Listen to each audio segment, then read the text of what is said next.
O mga bata, bakit ito lang ang sagot nitong Nico? Bakit walang paliwanag? Eh sir, bigla niya po kasi kaming inilisan eh. Tinatanong po namin siya bakit ayun po yung sagot niya. Yung dalawang bata, oh. Eh, Jong, Vince, kamusta? Ano, mataas ba yung grade na nakuha niya sa assignment niya? Ay, Kuya Enad, di pa po namin napapasa. Bukas pa po namin malalaman. Ah, ganun ba? Eh si Nico, ni-interview nyo na ba? Opo, na-interview na po namin. Mabuti naman kung ganun. Sigurado ako, kaibigan din ang pinili niya tulad ng pinili namin ni Isko, no? Hindi po, Kuya Enad. Mas importante daw po sa kanya yung pera kaysa sa kaibigan. Ganun ba, Vince? O sige na, mga bata. Mag-iingat kayo sa pagpasok, ha? Sana, mataas ang maging grade nyo sa assignment niya. Loko yun si Nico, ah. Biruin mo. Mas mahalaga pa pala sa kanya ang pera niya kaya sa ating mga kaibigan niya. Kaya nga Nad eh. Kasi importante pa pala sa kanya ang pera. Kaya sa ating mga kaibigan niya. Alam mo, Isko, siguro, mas magandang iwasan na lang natin si Nico. At huwag na natin siyang pakisamahan. Isko, dito na lang tayo. Nad, ba't dito tayo tatambay?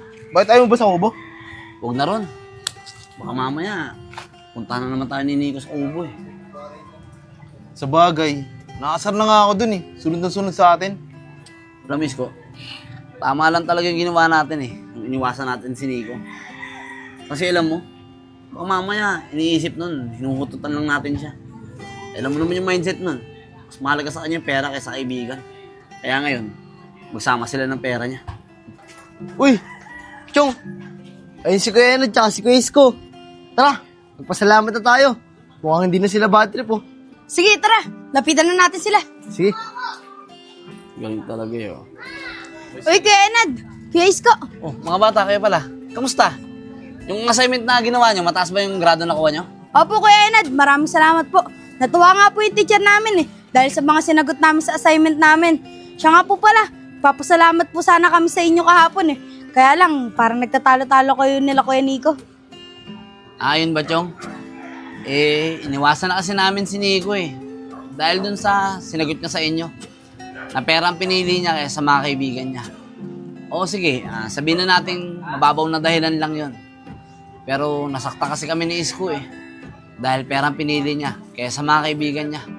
Dahil tunay na kaibigan ang turing namin sa kanya eh. Tama si Enad mga bata. Mas okay na din na iwasan namin siya. Kasi pera naman importante sa kanya eh. Mukhang hindi po kayo nagkakaintindihan mga kuya. Anong ibig mo sabihin, Vince? Anong hindi nagkakaintindihan? May dahilan po kasi si Kuya Nico. Kung bakit ganun po yung sagot niya. Anong dahilan naman yan, Vince? Ganito po kasi ang Kuya Enad. Vince, umakambot na. Saan ba yung bahay ni Kuya Nico? Ito Chong, tara! Sige, tara Kasi na. natin. Tao po. Opo, Kuya Nico. Kuya Nico. Oh, mga bata, kayo na naman? Bakit? Eh, Kuya Nico, tatanong lang po sana namin kung bakit pera ang pinili nyo. Kasi kailangan daw po, sabi ng teacher namin. Oo nga po Kuya Nico. Para po matapos na po yung assignment namin. Sige na, tara dito, masok kayo sa bahay. Salamat po Kuya Nico. Tara, Vince, pasok na tayo. Sige. Kuya Nico, pwede nyo po ba ipaliwanag kung bakit pera pinili nyo kaysa sa kaibigan? Enchong, Vince, sigurado ako, halos lahat ng in-interview nyo, kaibigan ang pinili at hindi pera. Tama ba ako? Opo Kuya Nico. Tama po kayo. At kayo lang po pumili ng pera. Sabi ko na nga be. Eh, bakit pera nga po ang pinili nyo? Ganito kasi yung mga bata eh. Kasi sa panahon ngayon, mahirap na makahanap ng tunay na kaibigan. Kasi madalas, kaya lang nakikipagkaibigan sa yung tao. Kasi may pera ka. At alam nila na mapakikinabangan ka nila. Mga tol, kanina pa ba kayo dyan? Kanina ko pa kayo hinahanap eh. Oh, anong ginagawa mo dito? Oo nga. Ba't ka nandito? Tinataguan ka na nga namin eh. Sunod ka pa rin na sunod. Para ang aso ah. Ang lakas ng pangamoy mo. Mga tol, huwag naman kayo magbiro ng ganyan. Ano nagbibiro?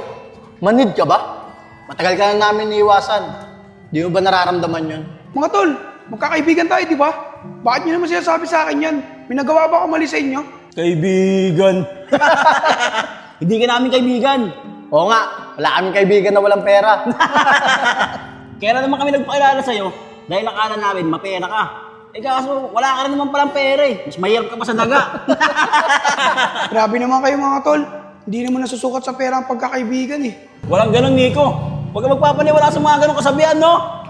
Tara na nga, San. Ba't kailangan pa natin magpaliwanag dito eh? Wala naman tayong mapapala dyan. Bagay, Bin. Tara na. Tara. Mga tol! Dali lang! O bakit, Nico? Ikaw, huwag mo kami susundan, ha? Tsaka huwag ka na magpakita sa amin. Pag kami kinilit mo pa, bububugin ka namin. Oo nga. Kaya tumabi ka na. Nakaarang kasdaanan namin eh. Tara, San. Tara na nga.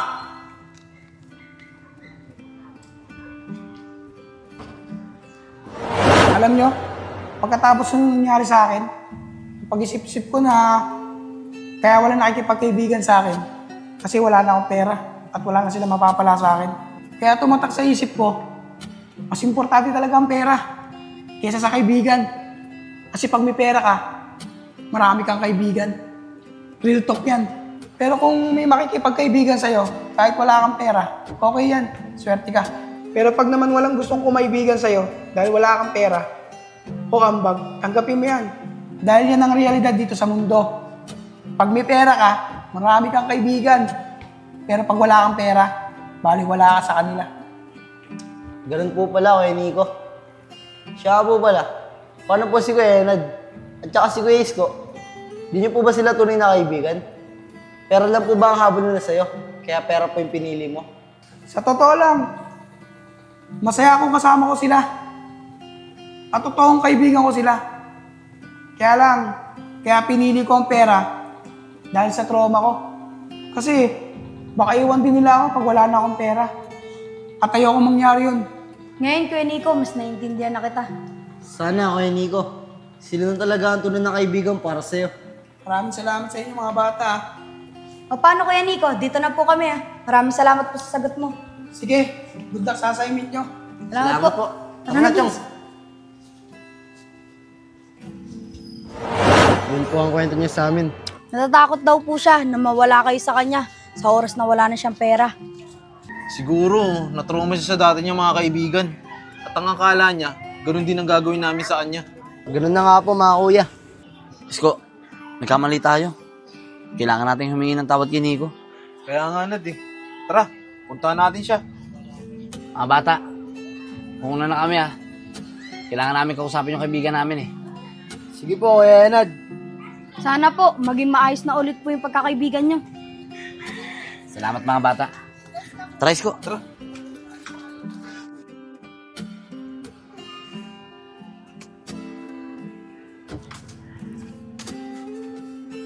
Nico! Oh, Enad to ah. Nico, sandali lang. Pwede ka ba namin makausap? Oh, bakit pa? Di ba iniwasan niyo ako? Nico, pasensya ka na ha. Nagkamali kami ng tingin sa'yo eh. Oo nga, Nico.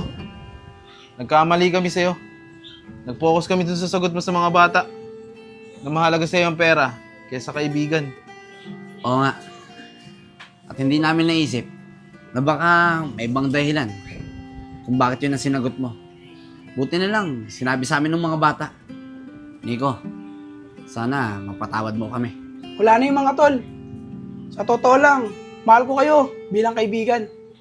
Kasi kayo nagparamdam sa akin na mahalaga din ako bilang kaibigan nyo.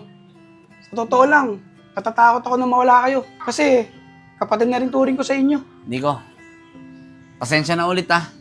Kung hindi tayo nagkaintindihan. Pangako, hindi na mauulit. Patawad, Nico. Wala na yun mga tol. Kalimutan na natin yun.